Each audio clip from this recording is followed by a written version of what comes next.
good morning जय बर' हारिनि नोंथांमोननि गेजेराव दिनै आङो फुङाव बानायनायखाय आङो मर्निं होननानै बुंबाय भिडिअआ माब्ला आपल'ड जायो मिथिया दा बाथ्राया जाहैबाय मा जोबोर सिरियास गोबां माखासे बाथ्रा ओंखारबाय रिउमार्स माखासे बाथ्राफोरबो ओंखारबाय बबेबा बाथ्राफ्रा जेनुइनबो ओंखारबाय दा बबे बाथ्राया जेनुइन आरो बबे बाथ्राया रिउमार्स नोंथांमोननि गेजेराव आङो दिनै बेखौनो क्लियारिफिकेसन हाया थेवब्लाबो नोंथांमोननि गेजेराव जिखिनिखौ एसे मानसिफोरनिफ्राय मोननाय माखासे सर्सफोरनिफ्राय कालेक्ट खालामनानै नोंथांमोननि गेजेराव बुंनो नागिरबाय जे दानि सोलिबाय थानाय एलपि आरो इउपि जेनाखि टिचार माने रिक्रुटमेन्ट प्रसेस बेवहाय डकुमेन्ट भेरिफिकेसना अलरेडि जानानै थांखांबाय दा बेखौ लानानै स्पेसियेलि एनआइअसनि थाखाय एनआइअसनि माने केन्डिडेटफ्रा दिनै गोबां मोनसे सिन्थायाव दङ जे बिथांमोनहा दिनै जेबायदि नांगौ जेनाखि बार्डिक लेगेल जेनाखि बार्डिक बे गासिबो दिनै फैजोब्बाय दा फैजोबनायनि उनावबो बिथांमोना सेलेक्सन जागोन ना जाया बिथांमोनखौ माबा मोनसे एभयड खालामनानै गालांबावगोन नामा बिथांमोनखौ ओरैबायदि मोनसे हाखराव जाबोरबारियाव माने गारनानै दोनलांगोन नामा गोबां मोनसे बाथ्रा ओंखारदों आरो गोबां सर्सनिफ्राय माखासे रिउमार्स बाथ्राफोरबो ओंखारबाय जे रिउमार्स बाथ्राफ्रा मा जे रिउमार्स बाथ्राफ्रा बिदिनो जाहैबाय मा जे बाथ्राया जाहैबाय मा एनआइअसफोरखौ दिनैसिमबो डाइरेक्टरानो लाया जाहैबाय आरो डाइरेक्टरानो माने लाखाया बेबायदि मोनसे बाथ्रा बुंदों नाथाय आरो साननैसो सिगां नोंथांमोनाबा फ्राय एटलिस्ट सप्ताह मोनथामसो सिगां बिटिआरनि चिफ प्रमद बर' साराबो बुंदोंमोन जे एनआइअसफोरनि थाखायबो मोनसे थिरांथायाव फैगोन बिथांमोननि सायाव मिटिं लेंनाय जाबाय होनदों नाथाय मिटिङा जाखोना जादिया गोबां कनफिउजन जे गोबां माखासे मानसिफ्रा दिनै जाय बिथांमोना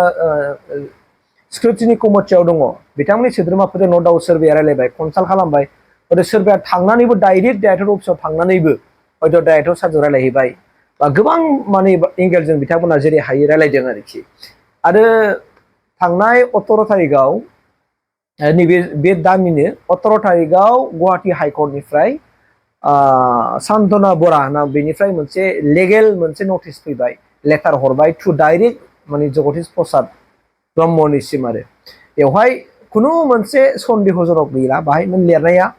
एकदमबारे स्पस्ट भाबै लिरखाबाय जायफोरनाखि इन सार्भिस दङ 2000 माबायावहाय 2017आवहाय स' बिथांमोनानो डिलिट होननानै मोनसे हरखाबाय आरोखि बाय खुनु नो डाउट गैला आरो जुदि बे डाउटखौ लानानैबो दिनैसिमबो गोबां बाथ्राफ्रा बुंदों जे नोंसोरो साहित्य सभायाव थांना थांदिया सेन्ट्रेल एबसुजों रायलायखाना रायलायदिया प्रमद बर'जों लोगो हमखाना लोगो हमदिया गोबां बाथ्रा ओंखारदों नाथाय मिथिनो मोनदोंबा नो डाउट गोबां मानसिफ्रा फ्राय रायलायनो नाजागासिनो दङ जुजिदों आरो बिथांमोना हयथ' मोनसे गिनाय फैदों थारैनो बर' साहित्य सभानिफ्राय बा माहारियारि आफादना बिसोरो आरो लोगोसे जोंनि जेनाखि एबसुनिफ्राय बिथांमोना माने अनसायजानाय जास्टिस मोनगोन ना मोना जे बिथांमोना एनआइअसफोरनि थाखाय बिथांमोना बाथ्रा बुंगोन ना बुङा जगदीश प्रसाद ब्रह्मखौ मोनसे बिथांमोनाव डाउट जागासिनो दं दासिमबो सन्देह जादों मानोना दिनैनि गेजेराव गोबां क्रिमिनेल्स फैदों गोबां मानसिफ्रा बुंनाय बायदिब्लाथ' गोबां माखासे माबा माबि सोलिदों होननाय बाथ्रा सोलिगोन नो डाउट मानो सोलिया जानो एसे एनैथ' सोलिखागोन मोनफ्रोमबो साख्रियावथ' सोलिगोन जायफोर बिथांमोना होदों नो डाउट खिन्थु गासिबोथ' होनो हानाय नङा मानो होनो हानाय नङा नोंथांमोना नैबे बाथ्राखौ स्पस्ट' माने थाल लाखा आरोना ओरैबायदियाव मानि थाखाय सन्देह खालामनानै होनांगौमोन थांनाय जेनाखि बोसोराव जेरैबायदि माने टिचार रिक्रुटमेन्ट प्रसेस खालामदोंमोन बेवहाय काटअफखौ बेस खालामनानै होनाय जादोंमोन काटअफ वाइसैसो बिथांमोनखौ डकुमेन्ट भेरिफिकेसन लानाय जादोंमोन नाथाय देग्लाय बिथांमोना जाय फार्स्ट एप्लाइ खालामदों बिथांमोनानो सिगांग्रो बिथांमोना भेरिफिकेसन थांनो मोनदों बेवहायनो मोनसे गनजना हमनो हानाय बायदि जानो नागिरदों दा गतिके नोंथांमोनाथ' मिथिखायो सोर बेसेबां काटअफ थांदों सोरना पार्सेन्ट जादों टेटनि पार्सेन्टखौ लानानै हायार सेकेन्डारि पार्सेन्टखौ लानानै डिलेडनि पार्सेन्टखौ लानानै आरो एक्सट्रा कारिकुलाम लानानै सोर बेसेबां काटअफ थांदों बेखौ नोंथांमोना अलरेडि मिथिगौ आरो थांनाय बोसोराव जेरै बबेसिम थाबथाहैया काटअफआ बेखौ मिथिगौ दा गतिके नोंथांमोनहा बेखौल' नोजोर लाबाय थाखादो आरो जेरैबायदि दा आं खोनाबाय थादों एनआइअसफ्रा मोनसे टिम जाबाय होननानै बे एनआइअसफ्रा मिथिनो मोननाय बायदिब्ला एनआइअस पार्टिफ्राबो दा बिथांमोना फैबाय थानाय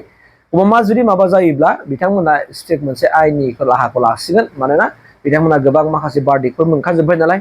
आरो प्लास बिथांमोना एबारनि इलेक्सनावबो बिथांमोना गोहोम खोलैगोन बे मोनसे बाथ्राखौ खोनाबाय थादों जुदि बिथांमोनहा गमामायनि जुदि सिलेक्सन जायाब्ला आरो बिथांमोना बे अलरेडि एनआइअसफोरनि केन्डिडेटफ्रा एकदमबारे थामसिम सिङाव रायलायना थाखाजोब्बाय बे बाथ्राया माने माखासे सर्सनिफ्राय गोसारबाय थादों एनआइअस केन्डिडेटफ्रा बाहाय हारसा बर' गासिबो जेसेबांनाखि केन्डिडेटफोर दं बिथांमोना एबार गोहोम खोलैगोन आरोखि बिथांमोना जुदि थारैनो जुदि माबा मोनसे खालामजामारोब्ला सेलेक्सन जामाराबा फैबाय थानाय बिटिसि इलेक्सनाव बिथांमोना स्ट्रिक्ट मोनसे एक्सन लानाय जासिगोन बे बाथ्राखौबो मिथिनो मोनबाय प्लास बेजों लोगोसेनो बिथांमोनखौ गमामायै जुदि बोरैबा प्रसेसआव जुदि नागारलांमारोबा बिथांमोना आयेननि बेबस्थाखौथ' लाखागोन बेखौथ' अलरेडि सिगाङावनो बिथांमोना पास खालामना लाखादों जे बिथांमोना आयेननि बेबस्था लागोन होननानै मानोना काटअफखौ दा नोंथांमोना नायदो बेसेबां काटअफ मार्क्सआ मोनदों 50नि थ्र'आव मोनदों नामा 50सिम मोनदों नामा अब्ला नोंथांनि काटअफआ बेसेबां नोंथांनि काटअफआ बेसेबां गोजौआव बेखौबो नोजोर होदो बिथां दा बिनि गेजेरजों नोंथांमोनहा बेखौ सरकारनियावहाय दाना आरटिआइनि गेजेरजों बिनांसिगोन जायफोरनाखि एपइन्टमेन्ट मोननाय बै माबाफ्रा बिनायसाफ्रा बेसेबां काटअफआव मोनदोंमोन बिथांमोननि मार्कशिटखौ लानांगोन बिथांमोननि टेटनि मार्कशिटखौ दिहुननांगोन बिथांमोननि अफिसियेल दिहुननांगोन थारमाने जायफोरनो होदों बिदिनिफ्राय ओमफ्राय बिथांमोननि टेटनि सार्टिफिकेटखौ लादो बिदो बिथांमोननि डिलेटनि सार्टिफिकेटखौ बिदो बिथांमोननि क' कारिकुलाम एक्टिभिटिसखौ बिदो बे डुप्लिकेटआ अरिजिनेल बेखौबो नायदो बिनि उनाव पास खालाम नायजोबदो ओमफ्राय बिनि उनाव रुजुदो पास बेखौ लानानैनो बै आरटिआइनिफ्राय मोननाय माखासे रिपर्टफोरखौ लानानै नोंथांमोना हाइकर्टआव नङा सुप्रिम कर्टआव थांदो बे आरोखि हाइकर्टआव नङा सुप्रिम कर्टआव थांदो अब्लानो नोंथांमोना जास्टिसखौ मोनगोन निश्चय अब्ला जाय बिथांमोना इलिगेलि साख्रि लादोंमोन बिथांमोना मारै मोनदों मिथिया सोरजोंबा रायलायनानै मोनदों ना माबा मोनसे होनानै मोनदों बेखौथ' जों मिथिला दा बेयाव होमबा हाइकर्टआ जाज खालामसिगोन जे बे बोरै मोनखो आरो नोंसोर मानो थालांखो बबेयाव थालांखो रिजनाथ' थांगोन अब्ला स्पेसियेलि बेखौ जगदीश प्रसाद जाय डाइरेक्टर बिथाङा लेंहरजागोन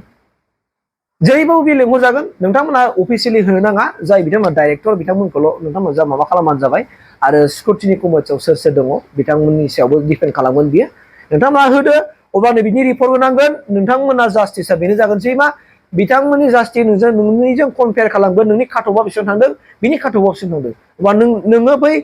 हाइस्ट काटअफआ मोनालासिनो बै गाहायनि काटअफ लयेस्ट काटअफआ बोरै मोनखो माबोरै मोनगोन स' बिनिनो जास्टिसखौ नोंथांमोना मोनगोन फोथायनाय दङ नोंथांमोना इसोरनाव भरसा ला आरो खामानि माव नोंथांमोनखौ बारे बार नागारनो हाया मानोना अलरेडि अर्डारा माने सुप्रिम कर्टनिफ्राय फैखाबाय आरो बेखौ स्टेटआबो दिनै लिगेलि मालाय एक्सेप्ट खालामखाबाय बाय खुनु जेबो प्रब्लेम गैखाला मा जाय माने डकुमेन्टसखौ होनो हादों बिथांमोना क्लियार मोनखागोन आरो जाय डकुमेन्टसखौ होनाया बाथो मोननाय नङा बे आरोखि आरो बिनिखायनो स्रायनो दाखालि 18 तारिखआवबोथ' डाइरेक्ट जगदीश प्रसाद ब्रह्म सारनिसिमबो बिथां ओरै माबाखौ लेटारखौ हरखाबाय लिगेलि मोनसे लेटार हरखाबाय स' बेफोर गासैबो बिथिंखौ नोंथांमोना कालेक्सन बुथुमना लाबानो जाबाय आरो बिनि गेजेराव दा गतिके न' डाउट ओंखायनो नोंथांमोनहा बे आयदानि सायाव नलेजआ दंना गैया बेनि थाखाय नोंथांमोना साहित्य सभानिसिम भिजिट खालामनो हागोन ओमफ्राय बेनिफ्राय नोंथांमोना हयथ' सिटखौबो लोगो हमनो हागोन सिटआ दिनैसिम रायलायाखै नाथाय दिनैसिम मिडियाआव जेबो बुङाखै आरो सेन्ट्रेल एबसुनिफ्राय बिथांमोना बे लिगेल नटिसनि सायाव मोनथिना मोनसे आरो लागोन लायाखौ एबसुआ क्लियार बुंनो हागोन ना हाया बेखौबो नोंथांमोना सोंहैनो हागोन भिजिट खालामनो हागोन बिथांमोना नोंथांमोननि थाखाय जास्टिस होगोन ना होआ बेखौबो नोंथांमोना नायदो आरो दा बिनिफ्राय नोंथांमोना मा एक्सन लायो बेखौ लादो स' नेदो हयथ' दिनैनो ओंखारनो हागौ रिजाल्टआ मोनाफ्राव हयथ' गाबोनबो ओंखारनो हागौ खिन्थु एकदमबारे बिदि सर्ट समावनो रिजाल्टआ ओंखारसिगोन आरोखि स' नोंथांमोना बे खामानिखौ मावथार जे जायफोर मोननाय बिनि लिस्टखौ लादो बिनि काटअफखौ चेक खालामनो थाखाय आरटिआइ होनानै डकुमेन्टसखौ बख'जोबदो बिनिफ्राय नोंथांमोना नायजोबदो नोंथांमोननि काटअफजों मिलायदो सोर मोनदों सोर मोनाखै बिनि सायाव आयेननि राहा लाबानो जाबाय बेनो आरोखि थेंक इउ